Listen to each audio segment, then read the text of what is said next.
The blood-stained key felt ice-cold in Maya's trembling hand as she unlocked room 404 for the first time.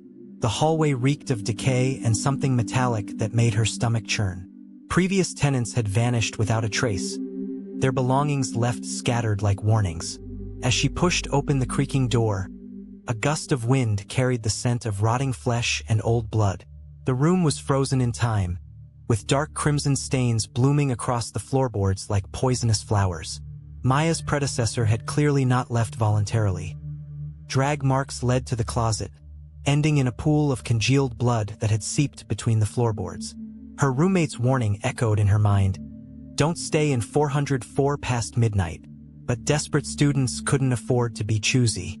As she dragged her suitcase inside, something wet and warm dripped onto her neck from the ceiling. She looked up to see fresh blood oozing through cracks in the plaster, forming words that spelled her name in dripping crimson letters.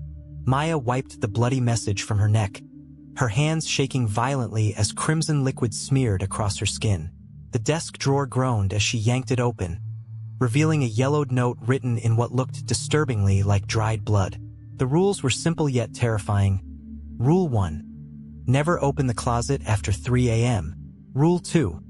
If you hear scratching from inside the walls, press your ear against the door and whisper, "Not yet." Rule 3. Burn any hair you find immediately. Rule 4. The thing in the closet is hungry, never feed it. She laughed nervously, dismissing it as a sick joke from a disturbed former tenant. But that night, as the clock struck 2:59 a.m., violent pounding erupted from inside the closet. The wooden door bulged outward as if something massive pressed against it from within. Dark fluid seeped from beneath the closet door, spreading across the floor like a living thing. Maya watched in horror as the blood-formed fingers that crawled toward her bed. The scratching intensified, and she heard wet, tearing sounds followed by guttural whispering that spoke her name in a voice that gurgled with blood. Sleep became impossible as the closet's violent thrashing continued until dawn. Maya discovered clumps of matted hair beneath her pillow, still warm and dripping with fresh blood. Following Rule 3, she gathered the disgusting strands and held them over her lighter's flame. The hair didn't burn, it screamed. High-pitched wails filled the room as the bloody locks writhed like snakes, wrapping around her wrists with surprising strength. She dropped them, and they scuttled beneath the bed like wounded spiders. Desperate for answers, Maya researched room 404's history on her laptop. What she found made her blood run cold. 7 missing students, all from this room, all vanished on the same date. The university covered it up, painting over bloodstains and reassigning room numbers, but 404 always returned. That evening, she found her reflection in the mirror bleeding from the eyes, tears of crimson streaming down the glass. When she touched the mirror, her reflection's hand shot out, grabbing her wrist with ice-cold fingers that left bruising marks shaped like tiny mouths filled with needle-sharp teeth. The third night, Maya broke Rule 1. At 3:07 a.m., driven by madness and sleepless terror, she gripped the closet handle. The metal burned her palm with unnatural cold, and bloody frost formed where her fingers touched. The door resisted, then flew open with such force that it ripped from its hinges, crashing to the floor. Inside wasn't a closet, it was a throat. The space stretched into impossible darkness, lined with pulsing flesh and rows of jagged teeth dripping with black saliva. A tongue, thick and covered in bleeding sores, uncoiled from the depths. It lashed out, wrapping around her ankle with crushing force. Maya screamed as the tongue dragged her toward the maw, her fingernails tearing bloody furrows in the wooden floor. She grabbed a bedpost, but the wood splintered, driving shards into her palms. The tongue pulled her closer, and she could smell the stench of rotting meat and old blood mixed with something sweetly putrid. From the darkness emerged a face, her face but wrong, with eyes replaced by weeping wounds and a mouth stretched too wide, filled with broken teeth and clotted blood. Maya's doppelganger leaned from the closet mouth, its ruined face splitting into a grin that exposed too many teeth. "You fed me by breaking the rules," it gurgled, blood bubbling from its lipless mouth. "Every scream, every drop of fear. It makes me stronger." The tongue tightened around her ankle, bones grinding audibly. Maya kicked wildly, her heel connecting with something soft and wet. The creature shrieked, a sound like tearing metal, and black blood sprayed across the room, sizzling where it touched the floor. She scrambled backward, leaving a trail of bloody footprints, but the tongue whipped out again, this time wrapping around her throat. It lifted her off the ground, and she clawed at the fleshy appendage, her fingers sinking into rotting meat that felt disturbingly warm. The creature pulled her toward its maw, and she could see down its throat into an endless abyss where shadowy figures clawed at the walls. The missing students, their faces frozen in eternal screams, their bodies half-digested and fused together in a writhing mass of flesh and bone. One of them reached out with a skeletal hand, and she recognized her own features twisted in agony. With desperate strength, Maya grabbed the broken closet door and swung it like a weapon. The wood connected with the tongue, and it severed with a wet crunch, spraying arterial blood that burned like acid where it touched her skin. The creature howled, a sound that cracked the windows and sent glass shards flying like deadly rain. Maya's face was cut by the flying glass, blood streaming from a dozen wounds, but she didn't stop. She grabbed her lighter and the note with the rules, holding the paper to the flame. The rules burned, but instead of turning to ash, they transformed into living flames that writhed and screamed. The fire leaped from the paper to the closet's interior, and the creature's shrieks became deafening.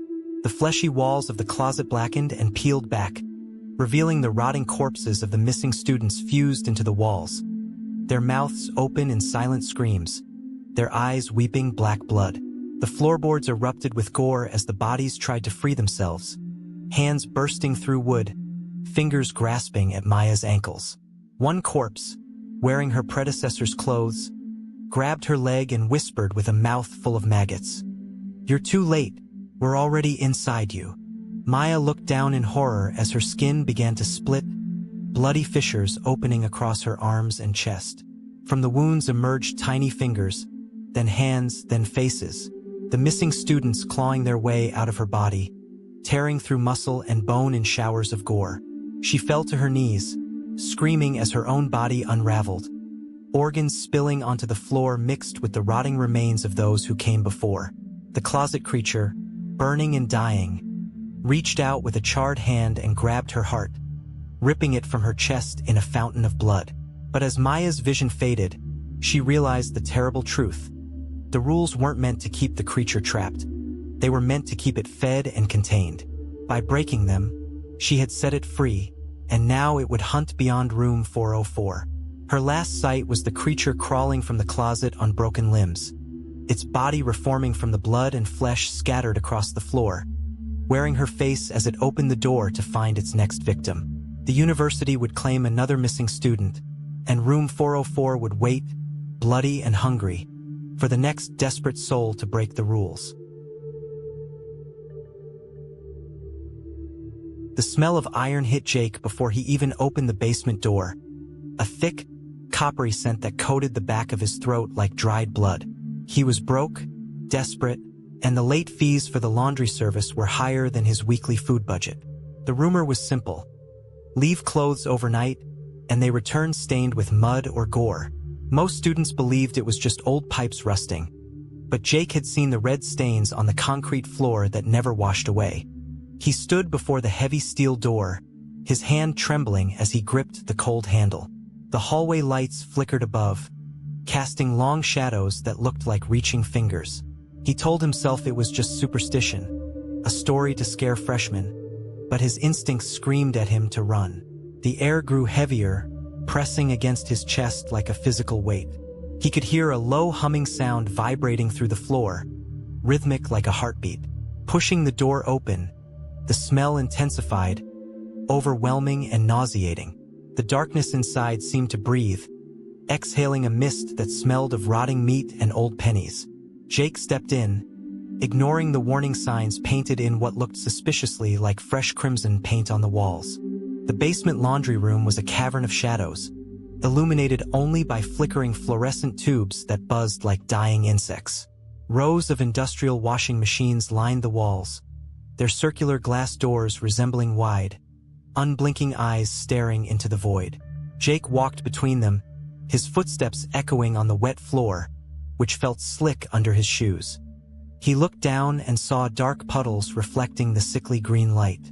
When he touched the wall for support, his hand came away sticky with a viscous red fluid that smelled of coagulated blood. The machines were cold to the touch, yet they hummed with an internal heat that radiated through the metal. He chose machine number 13, the one furthest from the exit, ignoring the warning tag tied to it with human hair. Opening the drum, he gagged at the odor of stagnant water and decay. Inside, the metal was scratched deeply, as if something sharp had clawed its way out from within. He shoved his dirty jeans and jacket inside, trying to ignore the feeling that the machine was waiting to swallow them whole. The detergent dispenser was filled with a thick, dark liquid that looked too much like plasma to be soap. Jake poured the dark liquid into the tray, watching it swirl with a viscosity that made his stomach churn. When he pressed the start button, the machine didn't whir. It groaned, a mechanical sound that mimicked a human cry of pain. Water rushed into the drum, but it wasn't clear. It was a deep, opaque crimson that splashed against the glass. Jake watched in horror as the clothes tumbled through the bloody water, becoming saturated with the red fluid. Bubbles formed on the glass, popping with wet sounds that echoed in the silent room. He leaned closer, squinting through the grime, and saw something tangled in the fabric. It looked like a finger, pale and bloated, rotating with the spin cycle. He blinked, and it was gone, replaced by a swirl of dark foam. The vibration of the machine traveled up his arms, shaking his bones. He tried to stop the cycle, but the buttons were unresponsive, slick with a layer of warm slime. The lock clicked shut with the finality of a coffin lid. He was trapped in the room with the spinning beast, the smell of copper now so strong he could taste it on his tongue. He decided to leave the clothes, convincing himself he would return in the morning despite the terror gripping his heart. Back in his dorm, sleep was impossible. The walls of his room seemed to thin, allowing the sounds from the basement to bleed through the floorboards. He heard the washing machine churning all night, but underneath the mechanical noise was the sound of wet tearing, like meat being ripped from bone. Screams echoed through the pipes, muffled but distinct, belonging to voices he recognized from his classes. Jake huddled under his blankets, sweating profusely as the temperature in his room dropped below freezing. His breath plumed in the air, carrying the scent of the laundry room's decay. At 3 a.m., a heavy thumping started above his bed, rhythmic and violent, as if something was trying to break through the ceiling. He saw dark stains spreading on his sheets, blooming like black flowers.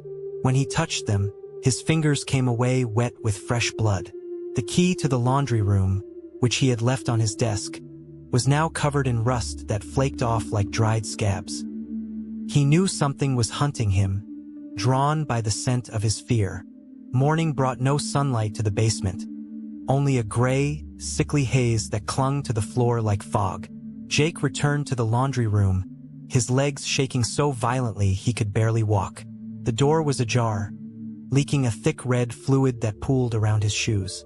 Inside, the air was humid and hot, smelling of a slaughterhouse. Machine number 13 was vibrating violently, shaking the concrete floor beneath it.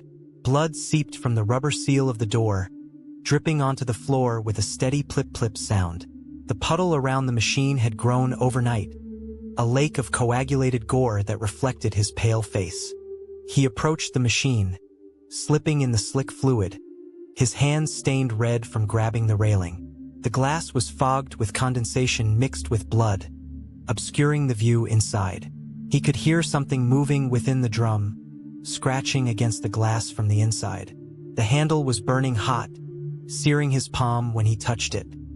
He knew he shouldn't open it, but the cycle had finished, and the silence was worse than the noise. He gripped the handle, preparing to face whatever horror waited inside the metal belly. The door opened with a suction sound, like a wound being unsealed, releasing a cloud of steam that smelled of cooked meat. The clothes inside were pristine, white and clean, but soaking wet with a warm, sticky fluid. Jake reached in to pull them out, his hands sinking into the damp fabric that felt like touching skin. As he lifted his jacket, something heavy fell from the pocket into the pool of blood on the floor. It was a key, but not made of metal. It was carved from bone, yellowed and stained with fresh blood that still oozed from its teeth-like ridges. When he picked it up, it pulsed with a faint warmth, beating like a small heart in his hand. The key was covered in grime that looked like ground-up flesh. He wiped it on his pants, but the blood smeared, staining the fabric instantly. A number was etched into the bone. Room 000. He knew there was no room 000 in the building plans. The machines around him began to spin simultaneously, their glass doors cracking under the pressure. Blood sprayed from the fissures, painting the walls in arterial arcs. Jake realized the laundry wasn't cleaning clothes. It was digesting souls, and he was the next ingredient. Compelled by an invisible force, Jake walked toward the back wall where no door existed on the blueprints. The concrete shimmered and melted away, revealing a doorway made of stretched human skin, pulsating with veins. The bone key fit into the lock, which was a gaping mouth embedded in the flesh wall. Turning it caused the door to scream, a high-pitched wail that shattered the remaining light bulbs. The door swung open to reveal a corridor lined with hanging bodies, their chests open and empty, dripping blood onto the floor. Jake tried to run, but his feet were rooted to the spot, glued by the blood pooling around his shoes. The washing machines behind him exploded, sending shards of glass and gore flying through the air. A tentacle of wet flesh shot out from the doorway, wrapping around Jake's throat. It dragged him toward the fleshy corridor, his nails scraping useless lines into the floor. He screamed as his skin began to merge with the walls, his body stretching and tearing. The last thing he saw was his own jacket hanging on a hook inside the room, still dripping wet. The laundry room fell silent, waiting for the next broke student to ignore the rumors and feed the machine.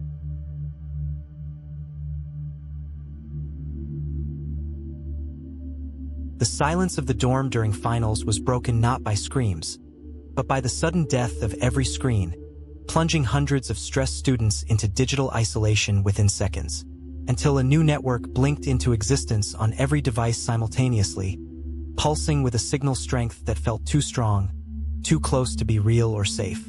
It was unsecured, named Help Underserved, and Alex stared at the glowing text, a chill crawling up his spine as the letters seemed to bleed slightly on the LCD screen, leaving red smudges on his fingers that wouldn't wipe away.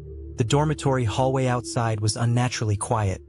No footsteps, no chatter, only the hum of electricity growing louder and smelling of ozone and copper, like a storm mixed with a slaughterhouse. He tapped the name, drawn by a compulsion he couldn't explain, ignoring the warning pop-up that flashed in red text. Connection will drain life. His phone felt heavy in his hand, vibrating with a rhythm that matched his own accelerating heartbeat, threatening to burst from the internal pressure. He knew he should turn it off, but the glow of the network name hypnotized him, promising answers to the disappearances everyone whispered about in the dark. He pressed connect, and the screen flashed blood red before settling into darkness, sealing his fate forever. Instead of a browser window, an audio interface opened automatically, displaying waveforms that moved like living worms across the black glass, writhing in pain. No internet data loaded, only sound, crisp and terrifyingly close, as if the microphone was inserted directly inside his ear canal. At first, it sounded like typical dorm noise. Pages turning, pencils scratching, the low murmur of studying neighbors, but the tones were wrong, distorted by a layer of static that sounded like wet breathing. Alex turned the volume down, but the sound grew louder, bypassing the hardware controls to vibrate directly against his eardrum until it bled.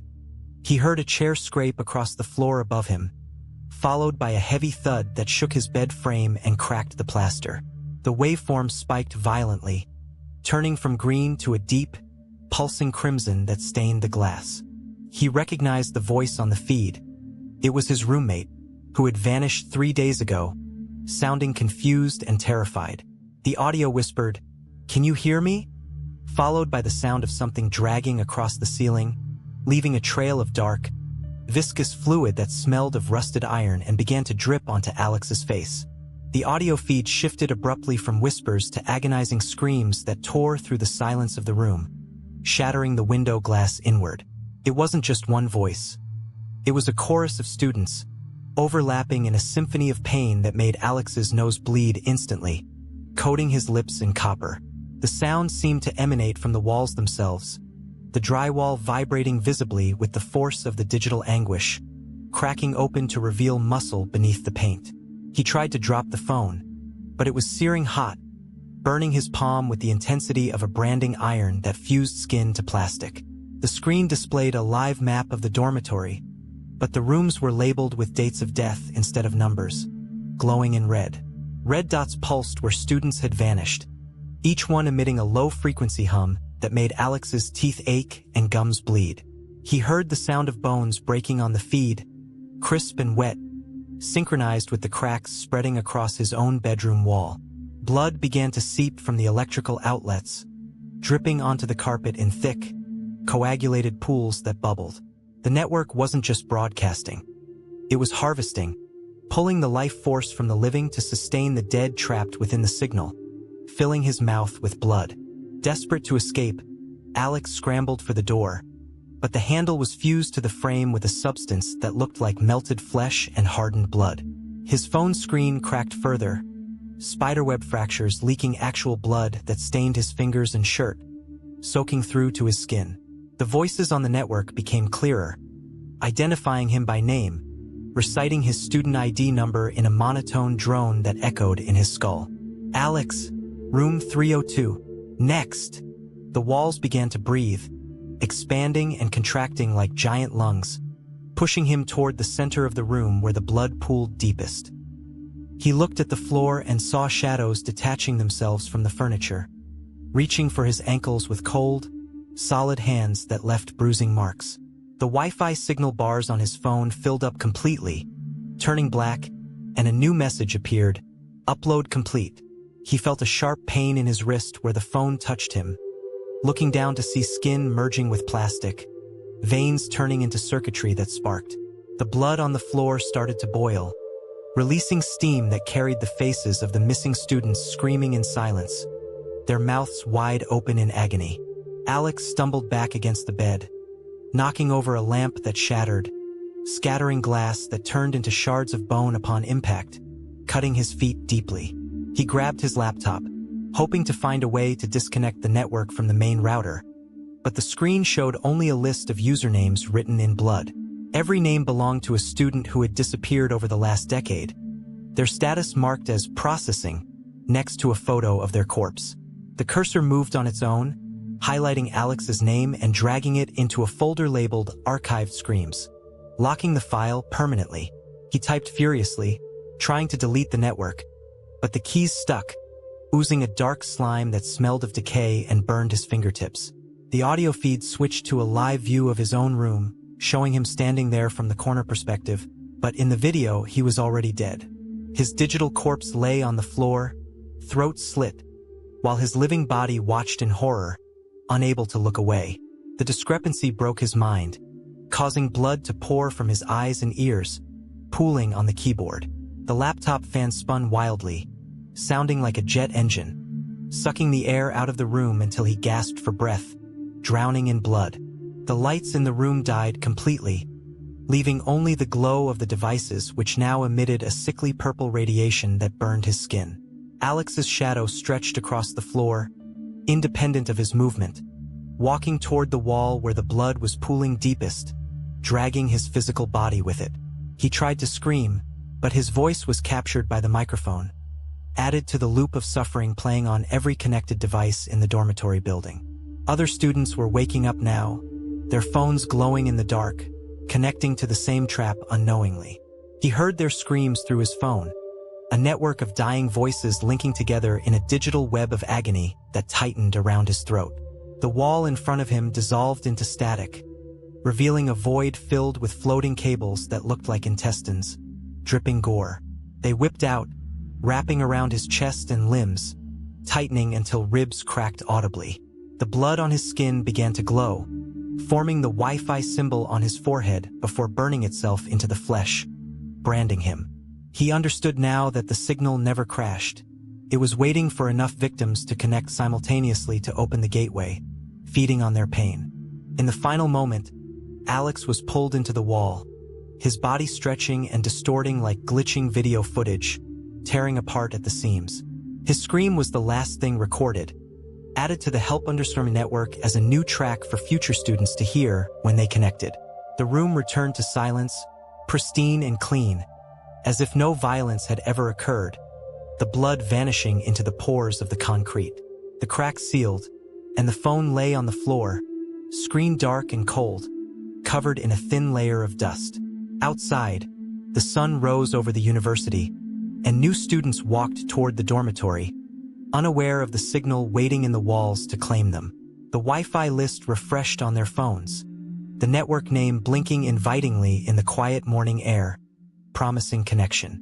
Somewhere inside the concrete, Alex's voice joined the chorus, whispering to the next victim who would connect out of desperation for internet access. The cycle continued, the dormitory feeding on the stress and fear of finals week to power its haunted infrastructure, growing stronger. The network remained unsecured, open to anyone foolish enough to seek connection in the silence, waiting for the next drop. The walls hummed softly, hungry for the next upload, waiting for the next signal to drop so the harvest could begin again, bloody and endless.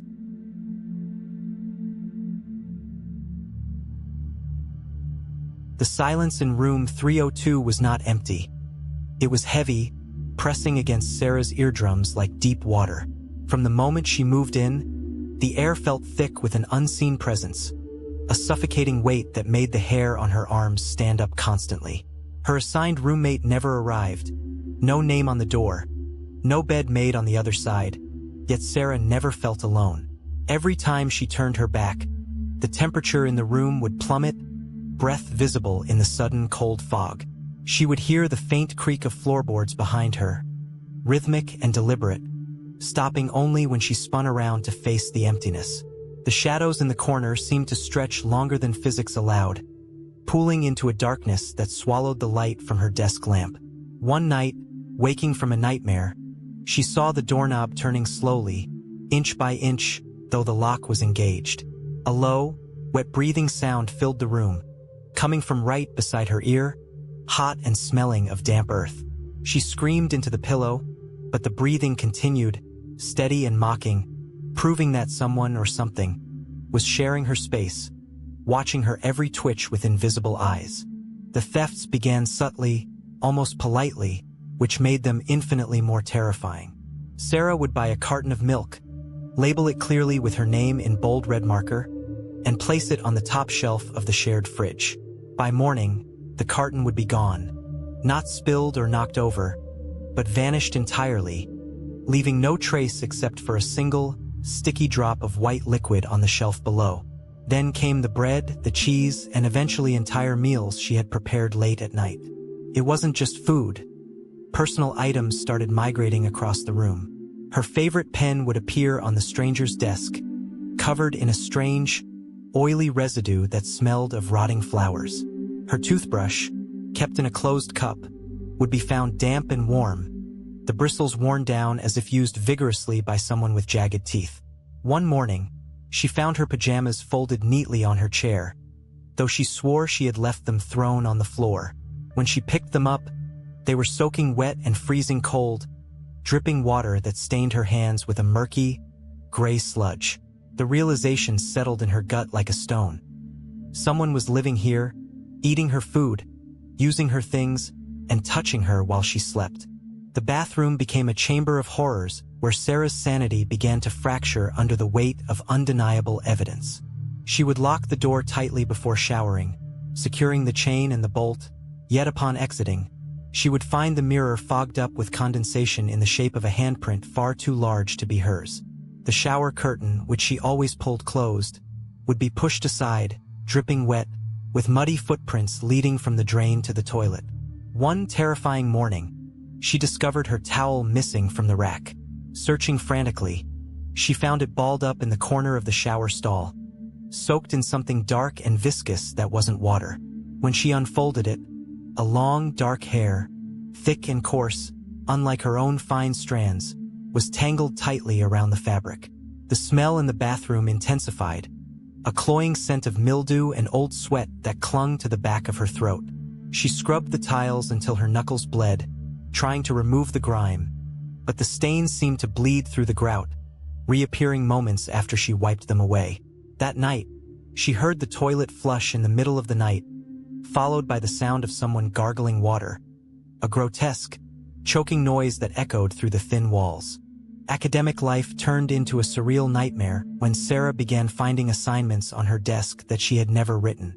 At first, they looked like her handwriting, perfect copies of her style, but the content was disturbing.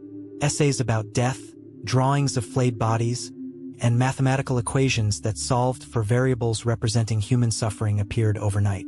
The papers were warm to the touch, as if they had just been pulled from a living body, and they smelled of copper and dried blood. One morning, she found a thesis paper titled "The Art of Watching" signed with her name, but the text described in graphic detail the act of observing someone sleep, noting the exact time she breathed hardest and when she twitched. The final page contained a sketch of her own bed, drawn from the perspective of the corner of the room where nothing stood. Panic seized her chest as she realized the intruder wasn't just living there. It was studying her, mimicking her, and perhaps planning to replace her. She tore the papers apart, scattering them across the floor, but by evening, they had reassembled themselves on her desk, taped together with strips of skin-colored material that felt disturbingly like human epidermis.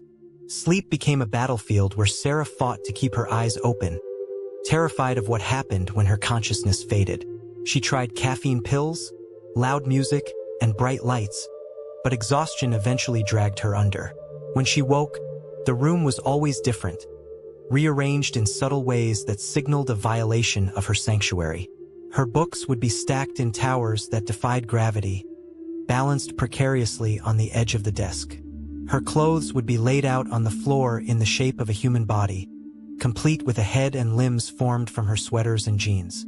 One morning, she woke to find her own hair cut short, scattered across her pillow in neat piles, though she remembered going to bed with long locks. A pair of scissors lay on her nightstand, the blades crusted with dried blood and small fragments of flesh. The worst part was the feeling of being watched even when awake. The air pressure would change, creating a vacuum effect that pulled her toward the empty corner. She could feel a gaze burning into the back of her neck, intense and hateful, making her skin crawl as if insects were marching beneath it. She knew she couldn't stay another night without proof, without seeing the monster that shared her breath. Determined to catch the entity, Sarah spent her entire savings on high-end surveillance equipment, setting up 4 cameras with night vision covering every angle of the room. She positioned one directly facing the ominous corner, another on the door, one above the bed, and the last hidden inside a stuffed animal on the shelf. She armed herself with a kitchen knife, taping it to her wrist so she couldn't drop it if paralyzed by fear.